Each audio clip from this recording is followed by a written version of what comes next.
First of all, I'd like to take this opportunity in thanking Professor Richard Weller to make up his valuable time for coming and stimulate our brains, and also looked into his dreams, and also imparting of some of his knowledge that he has. As far as the City of Kenning is concerned, the three items, we are already sort of looking at some of those things. But as far as I'm concerned, I think that I've seen Kenning as a whole maturing from an agricultural area 4 years ago to what it is today. And I think there's a hell of a lot more to come. With due care, is that I agree with Professor here that we need to address those things, and one of the thing that the council has done is to provide those type of facilities here tonight so that we get feedback from some of the residents in the area. And also I think that we have, just at the back here, like Richard said, is that we have the Kings Park of the South East, and we're trying to look after that. The other thing is that we're going to have quite a few more of those type of public speakers here to stimulate everybody.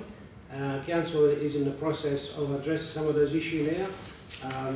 We have to sort of identify as to where some of this high density is supposed to take place. But as of a recent trip that I had in an eastern state, I noticed that in eastern states like Melbourne and Sydney, places like that, they use their railway stations, for example, to build right on top of them, and the railways beneath that. And also you have a commercial and residential on the top. So that creates an environment where people don't have any cars, and they can move very freely. Now the state government here in Western Australia has got all that assets, if you like. It just sits there. It's not really used. In Western Australia, I believe that there is about 1% of the population that use the public transports. Why? Because we have the buses competing with the trains. You go along the freeway, you got the train in the middle there, and then alongside you got buses competing with them. Albany Highway is the same. You got the railway from Armidale go to the city, bus along the Albany Highway, compete to go to the same place where everybody else goes. Instead of bus should be coming from the suburbs and directing the public to the nearest railway station every 10 minutes, and every 5 minutes walk from each residence, so be able to catch those buses. But the other thing also has to be that the buses and train has to be safe for us oldies.